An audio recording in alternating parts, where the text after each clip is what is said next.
Hello and welcome. Today we are talking about one of the most beloved animated film franchises of all time. That's right, it's Toy Story. So sit back, relax and prepare to be whisked away into a world full of toys where they have feelings and a friendship that truly lasts. This is Season 2, Episode 3.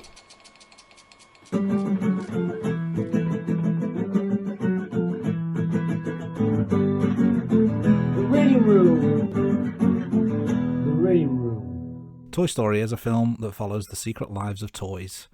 Led by the brave cowboy Woody and the adventurous spaceman Buzz Lightyear, they embark on a journey where they must navigate the unpredictable world outside Andy's room.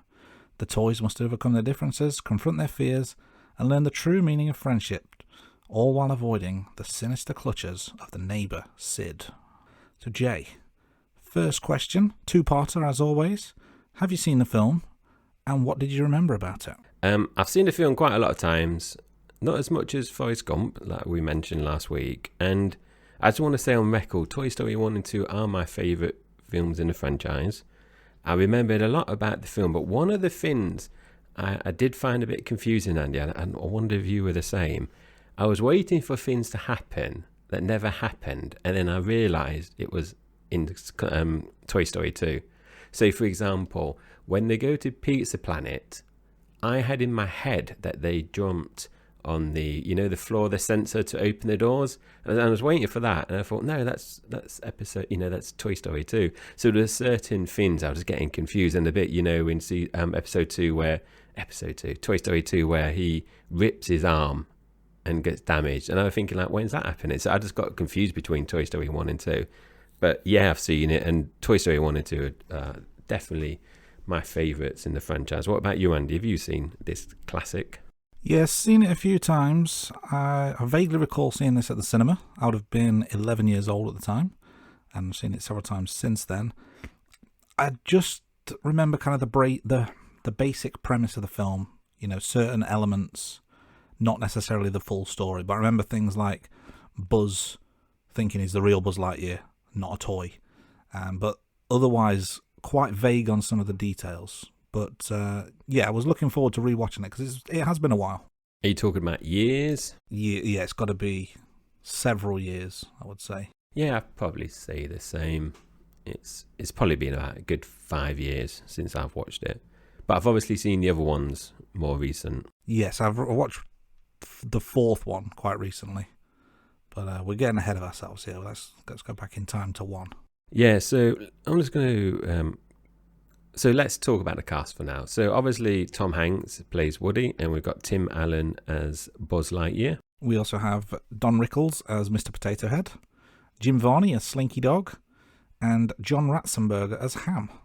I'm going to talk about the budget and the box office stats, Andy. So the budget was $30 million. The box office was just over $365 million, and when you adjust it in today's money, that means the box office returns was $727.1 million. So that's a healthy return there. Yeah, another smash hit for Hanks. I think he's 3 for 3 of our series so far. Toy Story stayed in the top 10 box office charts for 10 weeks before it slowly slid down the charts. Entered at number 1, held on to the top spot for 3 consecutive weeks, before being dislodged by Jumanji starring Robin Williams. And just a side note there, the day I went to see Toy Story at the cinema, the very next day I went to see Jumanji at the cinema. And I think it may have even been an Easter weekend. So there you go, stat fans. That's a treat for an 11-year-old Andy, isn't it, that back-to-back films? Indeed it was. Do you remember which one you preferred? I think at the time I preferred Jumanji.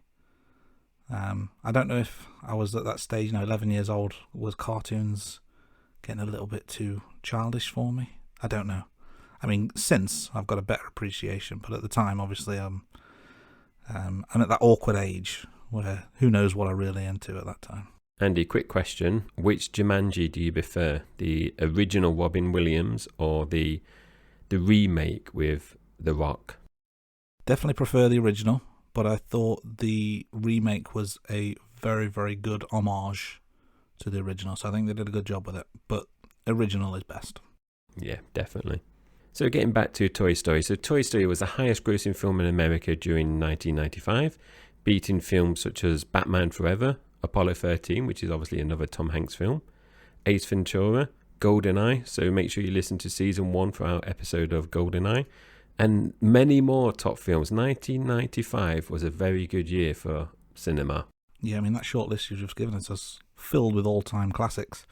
Now, the 4 Toy Story films there have been so far have taken over $2.8 billion in the worldwide box office. That's not adjusted, that's real cold hard cash, making it the 3rd most successful animated franchise behind Despicable Me and Shrek. So it's in some good company there.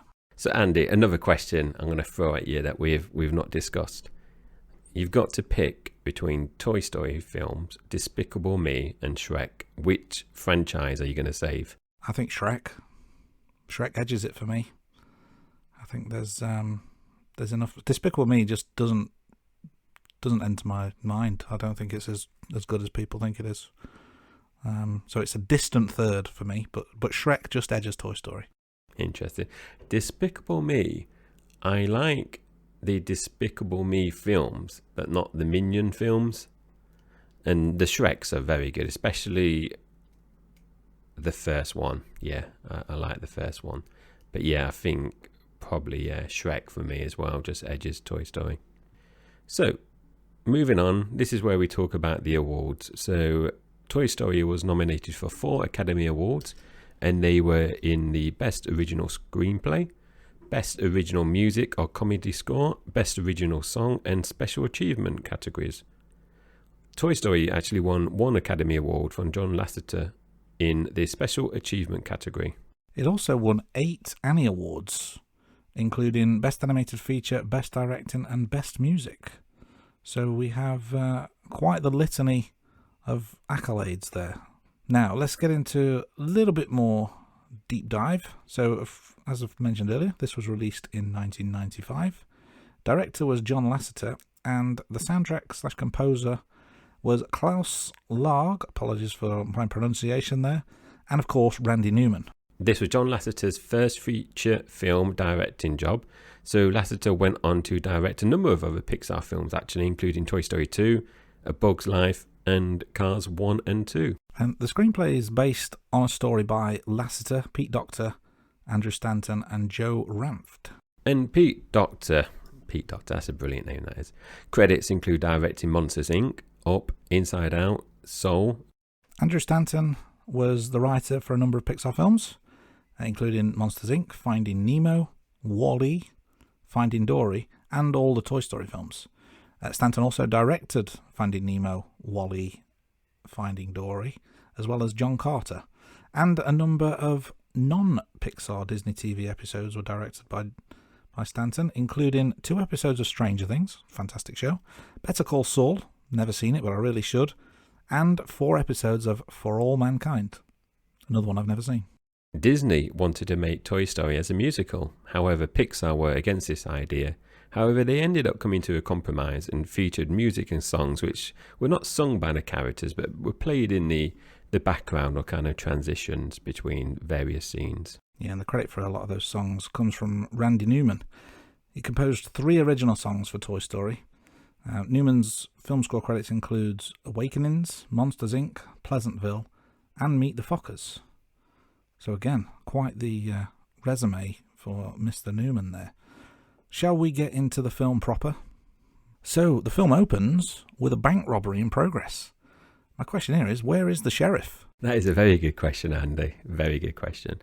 But obviously it's not a real bank robbery. It's just Andy playing with his toys. Sorry, Andy, I'm talking about Andy. You're not playing with your toys there, Andy.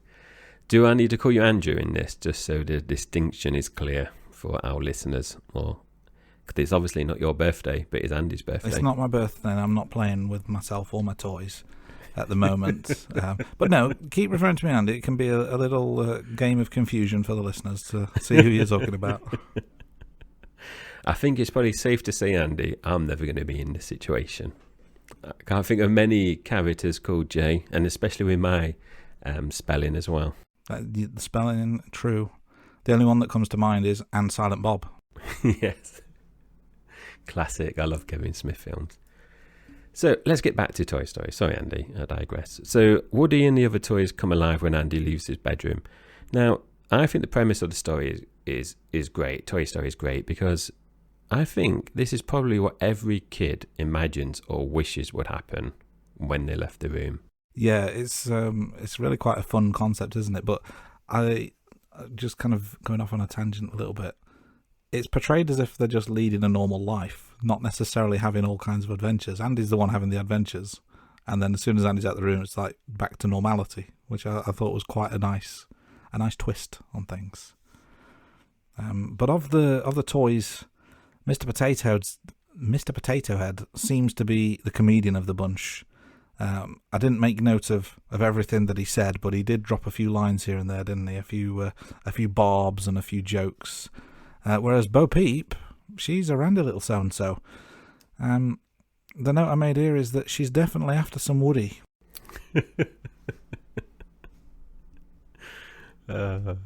Crease me up. So you're like Mr. Potato Head of the Rating Room podcast, Andy. I am the podcasting potato, yes. So the toys are freaking out about Andy's birthday party, and they're obviously worried that they might get replaced.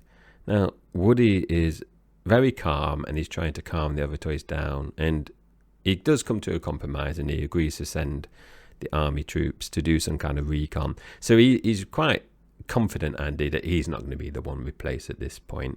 Yeah, I think it's quickly established that he's kind of the leader of the bunch, isn't he, at this point? And he's given a bit of a, would you say, a rah-rah speech? You know, he's got that setup, he's got the podium and the microphone. But a little side note, on the bookcase behind Woody, when he's doing his little speech, is a book called Tin Toy. Now, I mentioned this earlier in the podcast, but Tin Toy is a short story, and it's actually a 1988 short film by Pixar, which won the Academy Award for Best Animated Short Film. And this was the inspiration behind Toy Story. Nice bit of research there, Andy.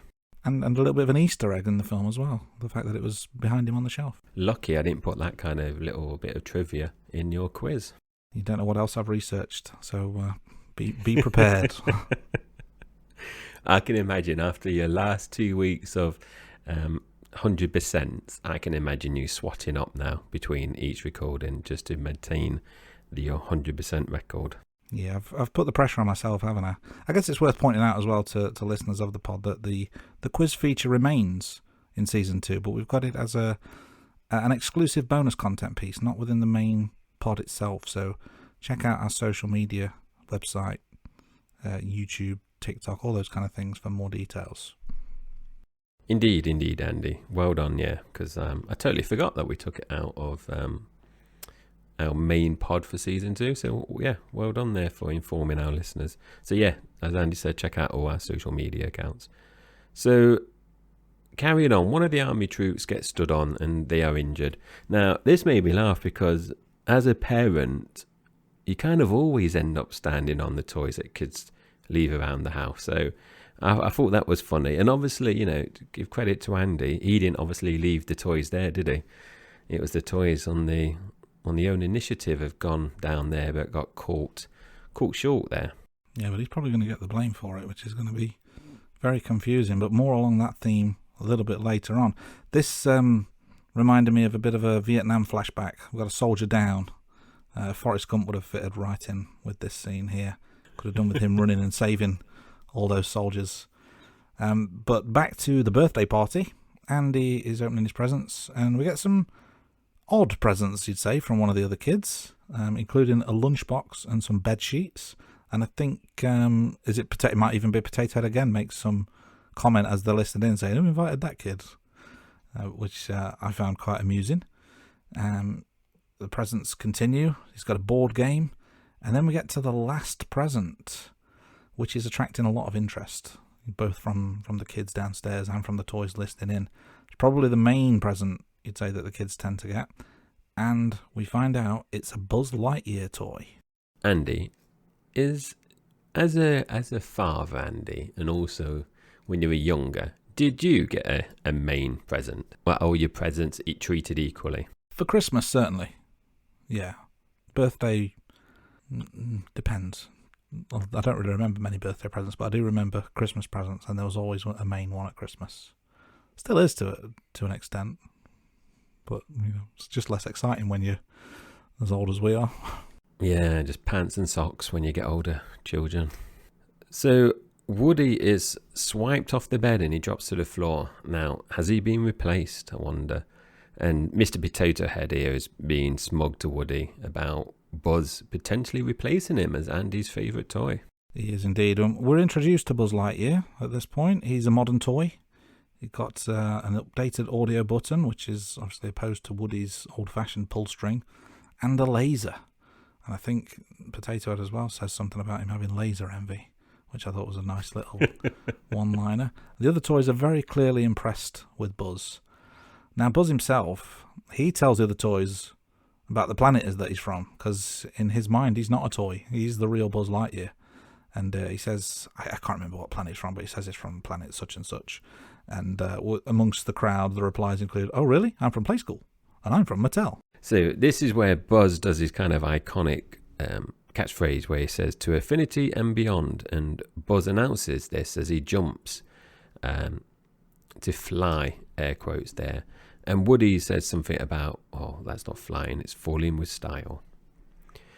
We see also here that there's a nice little montage here where Andy's playing with Buzz Lightyear, and you got the music playing in the background, and you see slowly Woody's kind of merchandise drawings are being slowly replaced by Buzz Lightyear's merch.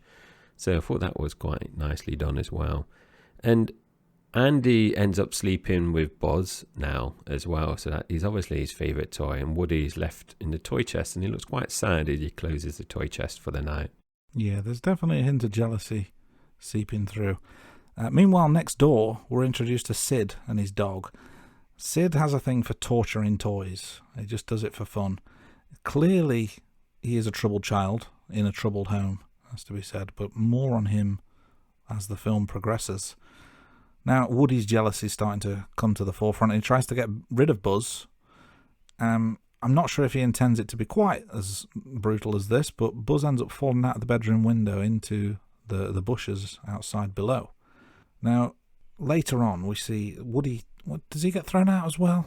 Woody ends up outside as well. I don't know if you realise the error of his ways. I'm struggling to remember exactly how it all panned out. But Woody. No, Woody doesn't end up outside. Apologies. Woody ends up going in the car with Andy, because Andy's going to Pizza Planet, and he's allowed to take one toy, but he can't find Buzz. So he's got to take Woody as a kind of backup. Buzz sees this going on, manages to follow Woody to the car, hitches a lift, so he jumps in the car. I think comes in through the sunroof.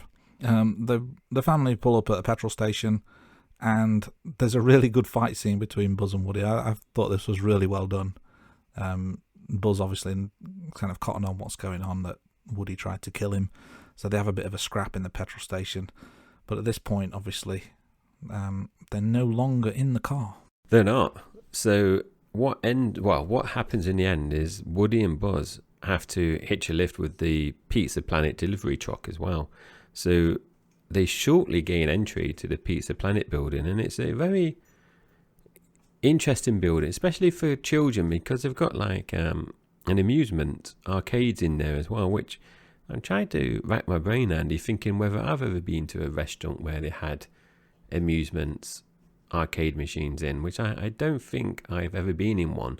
In the pubs in England, you kind of get a soft play area in some pubs, and an outdoor play area, but I can't ever recall seeing the amount of arcade machines that they have. So I don't know if you've been to any more sophisticated establishments than I have, Andy. Not within the confines of a restaurant setting. I think the closest I can think of, and when I say what restaurant it is, you'll know that restaurant is a term I'm using very, very loosely. But in the local Super Bowl, there are some arcade machines next to the Wimpy, which there is, yeah, is. I mean, we're not sponsored by any restaurant names or chains, but Wimpy will never be one of our sponsors. Let's put it that way. Now back to the film. So like I said, they've got entry now to Pizza Planet building, and Buzz, his attention's caught by this rocket-shaped claw machine, and he climbs into it. But unfortunately for Buzz and Woody, Sid is there as well. And Sid goes to the claw machine and he ends up winning the alien toy, which I don't know if there's a proper name for the alien toy. I don't know, Andy. But he also wins Buzz and Woody. Now, you can tell this is a fictional story, Andy, because no one wins on a claw machine, but Sid wins 3 toys. Not very realistic there, is it? Especially since he only had 2 goes as well. Indeed, yeah. You never win. Ever. Have you ever won? I don't think I've ever won on a claw machine, and I've probably spent countless pence as a child. I've never won on a claw machine, but I know in some places there are guaranteed wins, but it costs a lot more money to do than a normal claw machine. So moving on, we're now at Sid's house. So we see Sid actually tormenting his sister, and he swaps the head of his sister's doll with a dinosaur head. So I'm not very good with dinosaur breeds, so I couldn't tell you which type it is. But you could tell he's a mean bully, even to his poor little sister.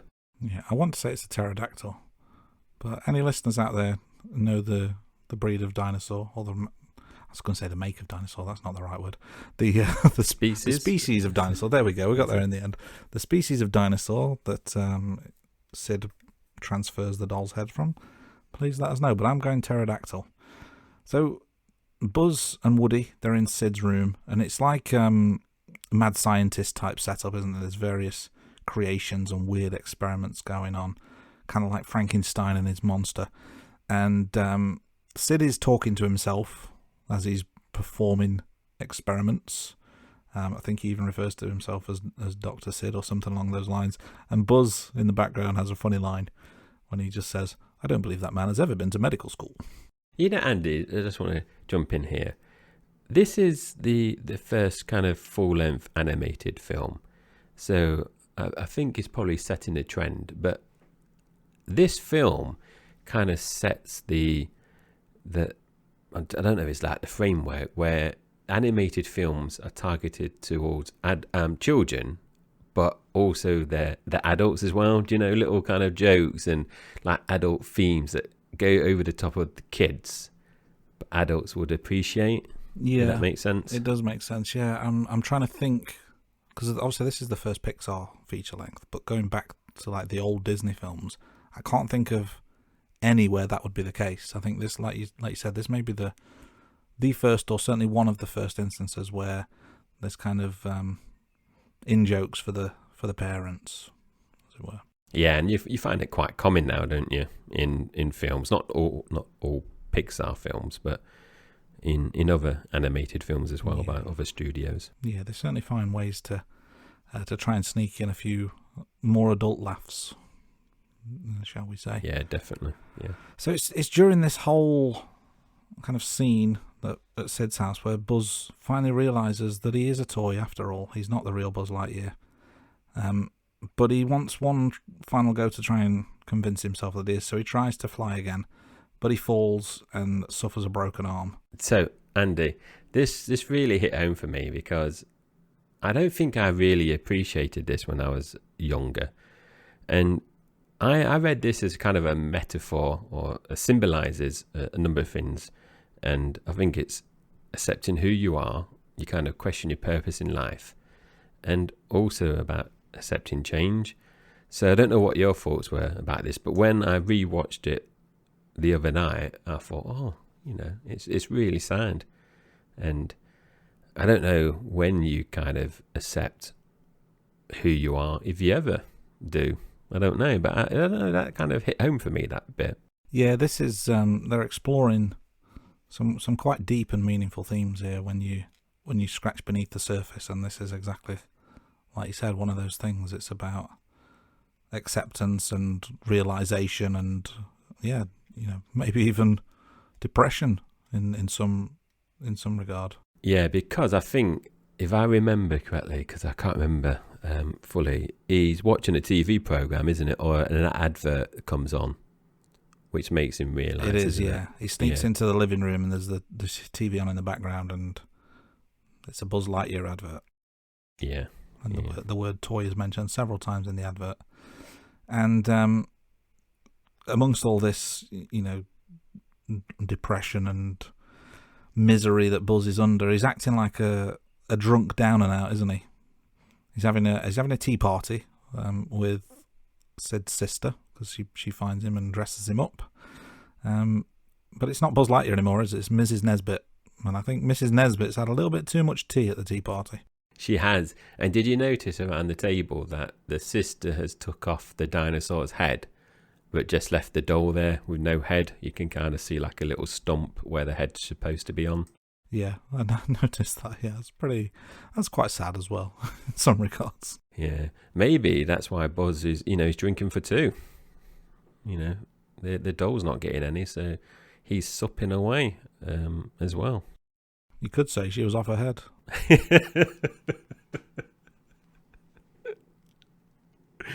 And the laughs just keep coming, because there's another bit where I think it's funny, where Buzz throws Woody his arm, and I think it's something like Woody says, "Oh, can you give me a hand?" And then you just see the arm just land next to Woody, and I thought that was funny as well. And Woody does have a plan to save Buzz, but this involves the other toys that Sid's plays, coming alive in front of Sid, and that's all the kind of like Frankenstein's monsters that Andy mentioned earlier on. Yeah, this is a nice series of scenes where it kind of plays out into the escape. And we mentioned Sid being a troubled child, but if he wasn't messed up before, he definitely is now after seeing what he saw. But we've got a happy ending on its way, it seems, because Woody saves Buzz, but they've got to chase after Andy, because Andy's, he's not privy to all this. He's still missing his toys, and they're moving house, so he's got to chase after Andy and the removal truck. Get to the back of the truck. The back of the truck opens. It's not very full. And you made a note of this, and I completely agree. There's maybe 5 boxes in there? There's not many at all. No. Probably could have downsized. Maybe just a small van, or, tie some things to the roof. Not enough for a removal truck. Where's the furniture? Where is the furniture? Yeah. Because does it ever explain why they're moving, or how far they're moving?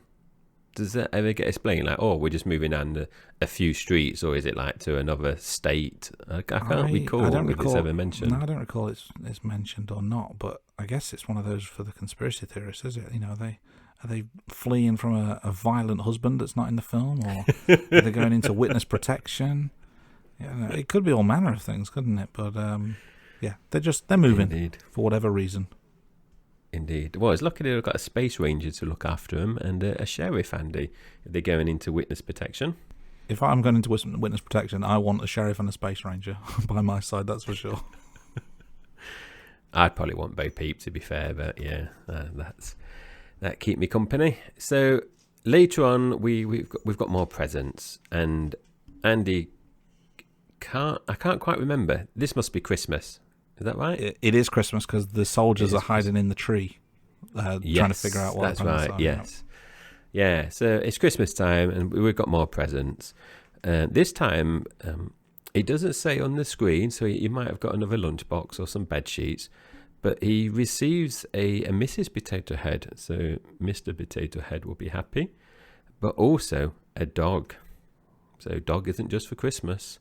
So I wonder if the dog will make further appearances in future films. The Rain Room. But Andy, before we kind of move on to the next segment, let's just have a brief discussion about some more things to do with the Toy Story franchise. Because obviously we've rewatched number 1, and I don't know what's going to happen in the future. I don't know if we're going to watch other Toy Story films in the future, but we're not doing other ones in season 2. So Andy, you mentioned about Andy's dad. Now, he's never shown or mentioned in the Toy Story films, so the absence of Andy's dad is not directly addressed in any of the films, and it kind of leaves his character whereabouts open to interpretation. So Andy, you've kind of mentioned potentially an abusive husband, So what's your take on this? Why do you think Andy's daddy's not there? Do you have a theory? I think he's in prison. And the reason they're moving is because he's being released and he's threatened to come and visit them. So they're moving quickly, which is why they can't take their furniture with them, just a few boxes. So they're off to a secret location to escape the felonious father. I wonder. Yeah, I don't know. Because you could say, is he always at work or does he work away? But it's never mentioned at all. And obviously it's Christmas Day. And to be fair though, you don't see them physically opening presents, do you? It's just what the army is relaying. So he could be there, the dad. Or does he have two mums? Could be any number of scenarios. It could just be camera shy. That's why he's not in the film. He's just out of camera range the whole time. Yeah, maybe he's busy doing podcast and audio only. Or he could be cooking dinner while they're opening presents. All manner of things could be possible. Let us know your theories for those of you listening at home. We'd love to know if you've got any advance on convicted felon, escaped prison or released from prison. But until I'm told otherwise, that's the official line that I'm going with. But let's talk about the franchise a little bit more. There was an announcement a few months ago, as of this recording, that Disney made. They are making a Toy Story 5, which we believe is slated to be released sometime in 2026. And Tim Allen has already confirmed that he's returning to voice Buzz Lightyear. However, there's no official announcement from Tom Hanks as of yet about returning to the franchise. What's your thoughts on that, Andy? Toy Story 5. You've obviously mentioned you've seen Toy Story 4 more recent than the other ones, and I thought Toy Story 4 had a good ending. I thought Toy Story 4 was an unnecessary sequel, although it was quite good. I think 1 to 3 as a trilogy works perfectly well. 4, good film, but a cash grab. Toy Story 5 feels like a cash grab. Like, where is this to go from here? Indeed, and I personally like 1 and 2. I can live without 3 or 4. But what would your feelings be if they did a Toy Story 5 without Woody? Do you think that would work? Do you think they have to have Woody and Buzz? I think you've got to. You can't have them. Otherwise, just call it Buzz Lightyear. Yes, indeed. Which, yes.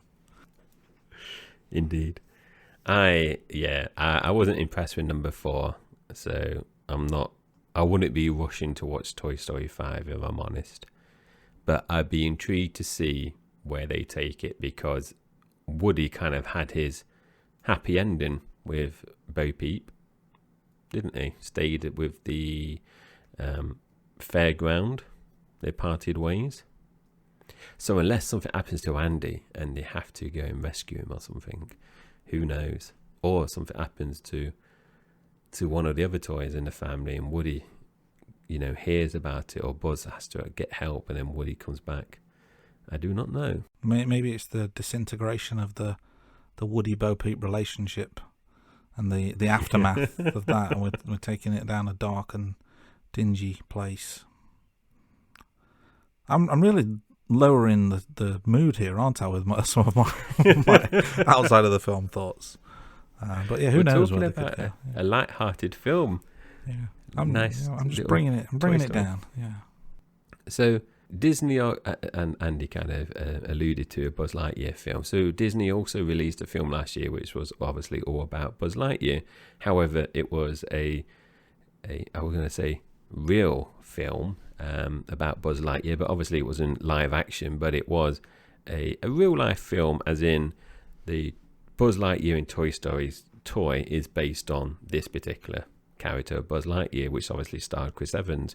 However, this did bomb at the box office. So, Andy, another question. I love throwing these random questions to you, Andy. We've obviously talked about Toy Story, and we kind of touched on, Toy Stories 2, 3, 4, and potentially what we think about number 5. What are your favourite Pixar films? Do you like Pixar films? And what are your favourite 3 Pixar films? I'd say generally the Pixar films are very, very good. The Toy Story films would probably be my favourites. I would say particularly 1 and 3. So I know you'd say 1 and 2 for you, but 3 I thought was a very, very good way to close the trilogy. Outside of Toy Story, I would say The Incredibles is one of my favourite. That's a really fun film. And Up as well, which is, maybe my favourite of them all. Maybe it edges above the Toy Story ones, but Up is a very, very good film. Every time I watch it, cry within the first 5-10 minutes, as everyone does, I'm sure. But once you get past that, it's a good film. What about you, Jay? What's your Pixar playlist look like? So I do like Up, but it is sad. So I agree there. So my favourite 3, so not necessarily like the film series, but I like Finding Nemo. I think any film about a dad and their child always gets me. Monsters Inc. So again, the first one I really enjoyed, and that's got a sad ending as well. And the original Cars, so Cars 1, I really enjoyed. Now, I did think number 2 was pretty good, but I wasn't too fussed about Cars 3. But I just want to point out, Andy, as part of the research that we're doing, I was looking at the other Pixar films, and I was showing them to my daughter, saying like, all these Pixar films. And I realised that I'm not actually seeing a new Pixar film since they released Toy Story 4 in 2019. So I've missed Onward, Soul, Luca, Turning Red, and obviously the Buzz Lightyear film that we've just discussed. Have you seen any of those ones? And if so, am I missing anything? The last Pixar film I saw was Toy Story 4, which came out in 2019. So I've missed Onward, Soul, Luca, Turning Red, and Lightyear as well. Of those, Soul does look really good. I do want to see that. The others, maybe Lightyear as well, just because I want to see how it compares. But the others didn't really tickle my pickle, as it were. I've not heard that one before. I might try that one on the old missus later. So talking of missus, Andy, I'm just gonna beat you to it. You usually ask me about what the wife thought of this one, and I've got to say, Andy, this is 2 weeks in a row now where she didn't watch it with me. So, she didn't watch it because I'm trying to think in my head. She wasn't away with the girls, but she was out somewhere. So I ended up watching this with my daughter and my teenage son. She did say, after, just before we went live, I said, "What did you think of the Toy Story films?" And she said, "Oh, can I talk about the franchise?" I went, "Yeah, if you must." So she said Toy Story 1, 2 and 3 were good. And she said it should have ended there as a trilogy. And now she said they're just milking the franchise. So she wasn't overly impressed with 4. And she couldn't believe it when I told her that there's going to be a number 5. But I asked my son, 14-year-old boy, if he's got any kind of comments, and he was just like grunted. So I asked my 11-year-old daughter, and she said she enjoyed the film, and she said it was her favourite Toy Story, the first one. She said it was an original idea. But Andy, to get to that point, I had to then, before I got to her summary there, I had to basically put on YouTube all 4 film trailers just to remind her which one each film was about, because she couldn't remember what the other one's about. So she told me she disliked number 2, she did like number 3 and number 4, but number 1 was her favourite. So Andy, do you have anything from your wife this week?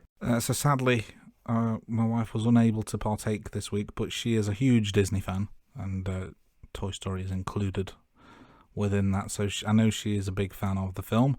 I think she thinks, like me, that they could have done with just 1 to 3. I'm not sure if she likes 4 quite as much, but yeah, she loves all things Disney. She may have seen some of those Pixar films that we mentioned earlier that we've not seen yet. But she was away with my son for half term. I unfortunately had to work, so I was flying solo this time. But I do recall she is a big fan, so it's a virtual thumbs up. So that's what our respective other halves and children think of Toy Story. On the rating room, we need a rating from the host. So Jay, why don't you kick us off? What was your rating out of 10? It was a very strong 8 out of 10. So the last few weeks have been really positive for me, Andy. And obviously, you're going to recap the scores when we go through the rank bank later on. But 8 out of 10, another solid entry from Mr. Tom Hanks. What about you? I went with a 7 out of 10 again this week. I would say it's a good film. I'd say it's a really good film. It's probably not a great film, though. I probably enjoyed it more in the past, or maybe I've seen it a few too many times. It still holds up well, but solid but not spectacular, I would say. So that's what me and Andy think. So what about IMDb? So IMDb had it at 8.3 out of 10. So very strong score in there by the audience members on IMDb. Rotten Tomatoes, meanwhile, 100% on the tomatometer, certified fresh, and a 92% audience score. So that is pretty impressive, it has to be said. Yeah, it's strong. I'm intrigued, Andy, to find a film within Tom Hanks where we've rated it low or high, but then IMDb has the opposite, and same with Rotten Tomatoes. So I'm quite intrigued to see, because at the moment that we've not been too far apart, have we? I think last week there was a little difference, wasn't there, in Rotten Tomatoes from memory, but or was that on Big? One of these might have been on Big, but yeah, Big. But I'll be intrigued to see if the scores remain quite consistent across the 4 different scoring sources, and obviously to our audience listeners, they're only really interested in about mine and your ratings, aren't they, Andy? Ours are the only ones that matter.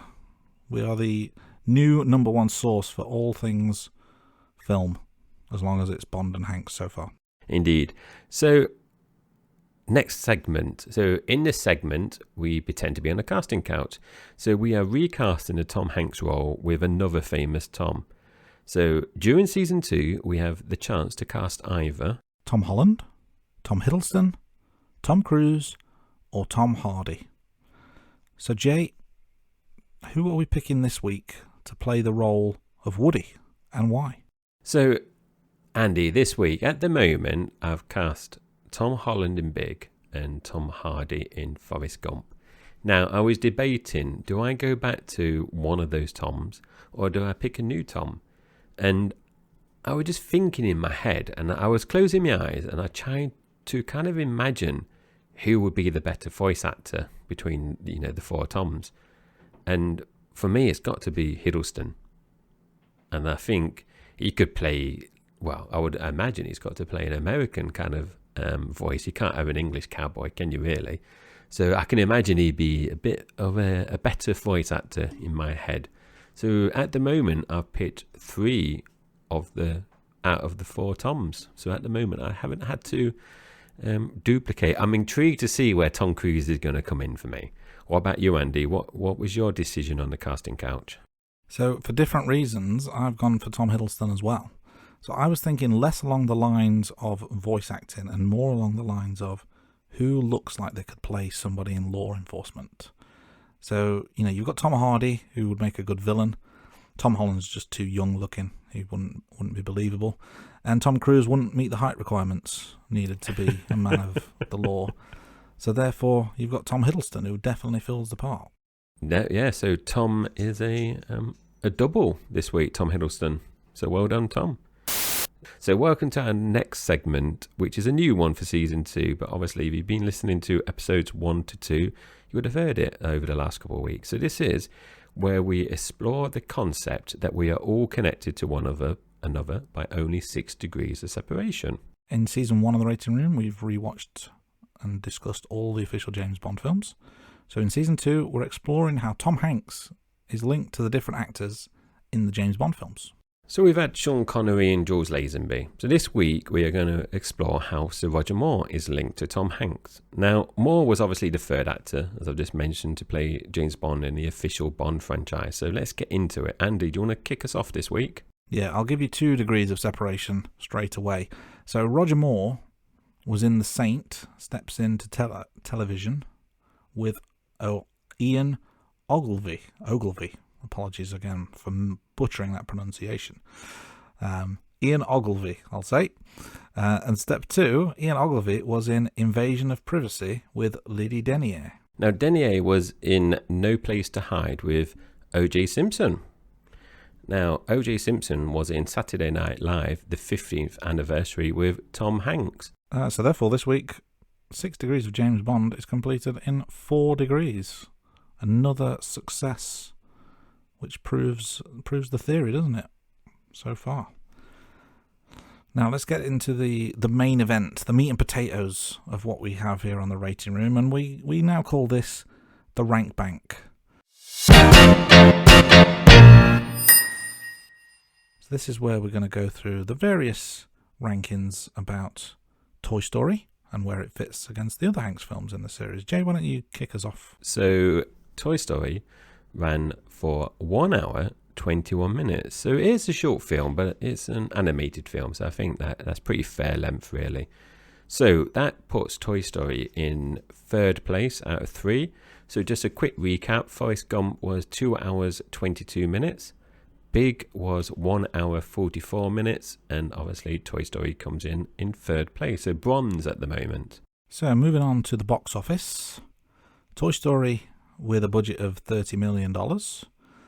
Worldwide box office $365 million, and the adjusted just over $727 million puts it in 2nd place, behind Forrest Gump, which took a whopping $1.4 billion in the adjusted box office stakes, just under, and above Big, which is at $387 in the adjusted box office stakes.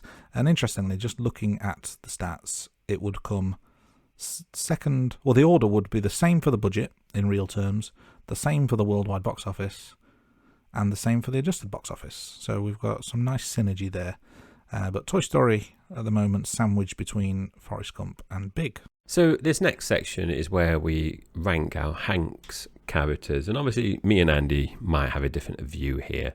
So I'm going to kick us off. So we've obviously had 3 different films and therefore 3 different Tom Hanks characters.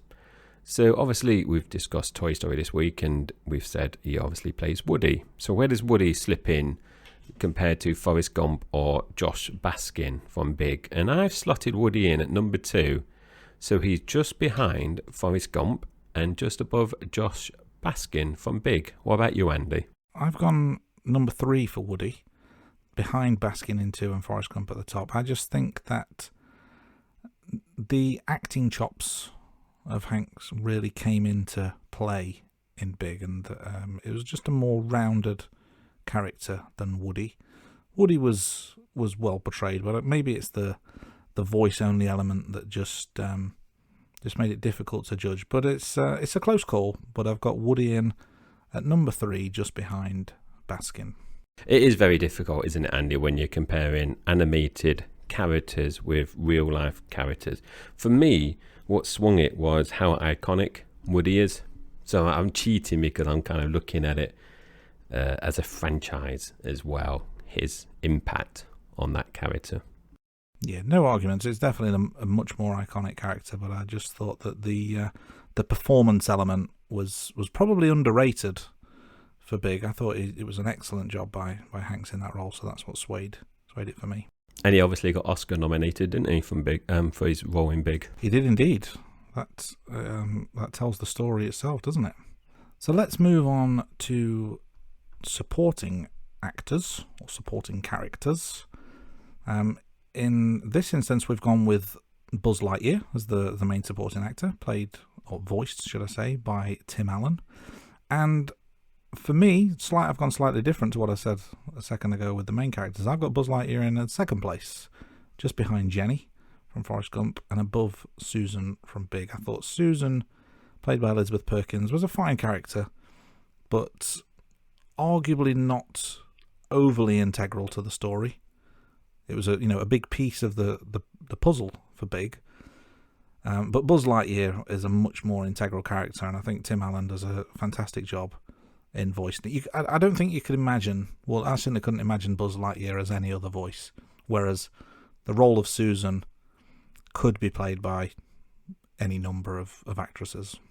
What about you? What's your thoughts on Buzz Lightyear as a supporting character and Tim Allen as a supporting actor? So I think Buzz Lightyear and Tim Allen are excellent, Andy.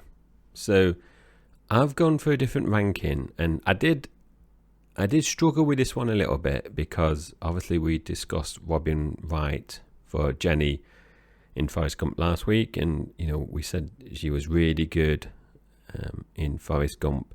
But for me, when I think of supporting actors, and when you think about Buzz Lightyear, the friendship he has with Woody and how iconic it is, in terms of kind of like true friends and the adventures that they go on over 4 films, potentially 5 films, for me just made the Tim Allen role of Buzz Lightyear just better and more iconic. And when if I think about Tom Hanks, I don't necessarily think about Jenny from Forrest Gump.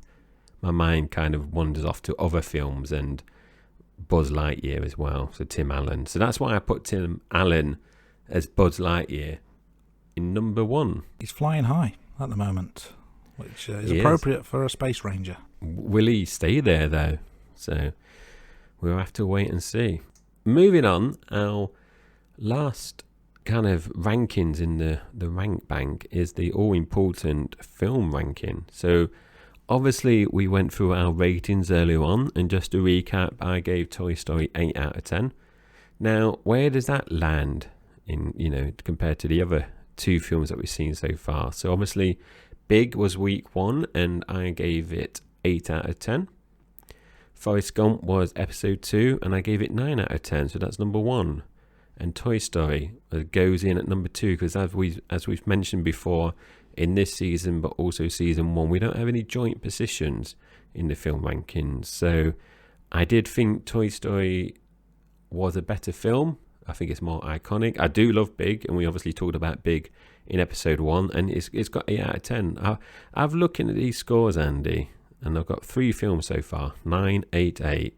3 very strong films, and I'd be intrigued to see how the remaining films go in season 2. Are they going to be high ones, or are they going to be like James Bond, where we had some low points in that season? So I'm intrigued to see how it goes. What about you, Andy? Where did you remind everyone what you scored Toy Story, and where did you rank Toy Story? So Toy Story got 7 out of 10 for me, which puts it with the same score as Big. Forrest Gump is way out in front with a 10 out of 10, so that remains at the top. But I've gone with Toy Story in number 3 of 3 so far. I just slightly preferred Big as a film. I thought Hanks's performance in that was slightly better. Toy Story is a good film, don't get me wrong. It's fine, it's a lot of fun, and it's a nice easy watch. But Big just had a little bit more substance to it, so that's why it just edges into second place. So Toy Story comes in 3rd of 3 so far, which nicely brings us to the end of another episode. Thank you everyone for listening. We hope you enjoyed today's episode all about Toy Story. So we love hearing from our listeners and encourage you to email us with any feedback, questions, suggestions. You might disagree with our rankings. Your input helps us to create better content and make this show more engaging for everyone. Don't hesitate to reach out to us at theratingroom@gmail.com. We'll obviously do our best to answer every email that we receive. We've also got a website, and you can contact us via our website, and you can find all the show notes on all our episodes from season 1 and season 2 at www.theratingroom.com. And make sure you also subscribe to our YouTube channel at The Rating Room. You can find us on Twitter, Facebook, TikTok and Instagram by following us on at The Rating Room. Send us a message, leave us a comment, drop us a like, and be sure to follow us and to stay up to date with all the latest episodes, news, and a bit of bonus content that we throw out there as well, like we mentioned earlier. So check us out on all those platforms. I get the final word in the episode as I try to segue into what next week's all about, and I occasionally try to do something a bit witty or a bit funny to try and set things up for next week, but next week's quite a serious film, so I'm not going to attempt to make any jokes or one-liners, but I do encourage you to listen out next week, because we're going to be talking about another Oscar-winning performance by Tom Hanks as he takes on the role of, name escapes me. I'll edit that out. I'll put a name in there or something. So we've got another Oscar-winning performance by Hanks as we're going back to 1993 for Philadelphia. So tune in for that next week. Thanks for listening. and we'll see you soon on the rating room.